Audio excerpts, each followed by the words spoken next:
देखिए इस वीडियो में आज हम क्लास 10th के मैथ की प्रश्नावली 9.1 का क्वेश्चन नंबर 1 पढ़ने वाले हैं। क्या क्वेश्चन लिखा हुआ है?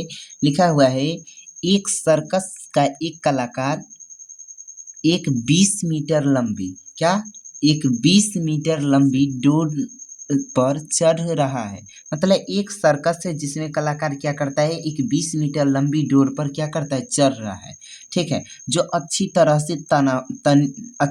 से तनी हुई है और भूमि से सीधे खंभे के शिखर से बांधा हुआ है। मतलब एक यहाँ पर देखिए आकृति भी बना हुआ है, फिर से हम कॉपी में बना लेते। एक खंभा है जिसमें 20 मीटर एक लंबी डोर है जो भूमि से क्या किया गया, ये मान लेते हैं भूमि है। ठीक है, इससे अच्छी तरह से क्या किया गया है, बांधा गया है। ये इधर नहीं बढ़ाना चाहिए, ऐसे बढ़ गया कोई दिक्कत नहीं।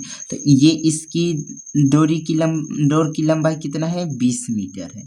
ठीक है, और ये एकदम तनी हुई है ना। और कहता है आगे कि यदि भूमि स्तर के साथ डोर द्वारा बनाया गया कोण 30 डिग्री है। मतलब भूमि के साथ यहाँ पर देखिए तो ये डोर का से कितना डिग्री का कोण बनता है, 30 डिग्री का। ठीक है, तो कहता है तो खंभे की ऊंचाई ज्ञात कीजिए। मतलब ये खंभा है, इसकी ऊंचाई ज्ञात करने के लिए कहता है। तो यहाँ पर नाम लिख देते हैं इसका A, B और ये C। ठीक है, तो हमको क्वेश्चन क्या कहता है, ये खंभे की ऊंचाई ज्ञात करने के लिए ना, तो हम क्या लिखेंगे, हमें पता है ये निकालना है और ये पता है। तो आपको पता होगा कि कौन सा त्रिकोणमिति के कौन सा ऐसा त्रिकोणमिति अनुपात है जिसमें साइन और कॉस कर्ण नहीं, जिसमें लंब और कर्ण आता है। तो आपको पता होगा या तो साइन थीटा में आता है। फिर से सुनिए, त्रिकोणमिति के कौन सा ऐसा त्रिकोणमिति अनुपात है जिसमें लंब और कर्ण आता है। तो आपको पता होगा साइन आता है या तो कोसेक आता है। ठीक है, तो हम यहाँ पर लिख देते साइन बराबर, क्या लिखेंगे, साइन। यहाँ पर थीटा की जगह पर देखिए तो कितना है, 30 डिग्री ना, तो साइन 30 डिग्री बराबर लिखते हैं। क्या लिखेंगे, यहाँ पर लिखेंगे लंब बटा में क्या लिखेंगे, कर्ण। तो लंब को हम P से सूचित कर देते हैं, कर्ण को H से। ठीक, तो साइन 30 बटा में P/H। अब यहाँ पर बताइए साइन 30 का मान कितना आता है, 1/2।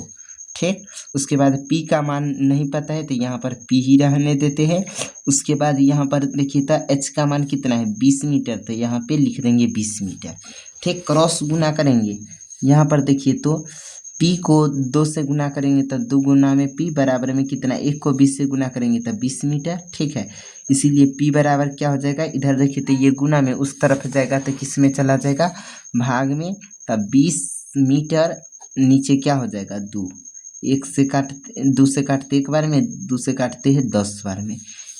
तो आंसर कितना, यहाँ पर एक स्टेप और बढ़ा देते, इसीलिए आप यहाँ पर लिखते इसीलिए P बराबर कितना, 10 मीटर। समझ में आ गया क्या? ये हम भाषा में नहीं लिखे, हम सिर्फ इसको अगर अब इसको बनाना है कम जगह में कम टाइम में तब बनाते हैं। भाषा में लिखना होगा तो बहुत डीप में भी बना सकते हैं।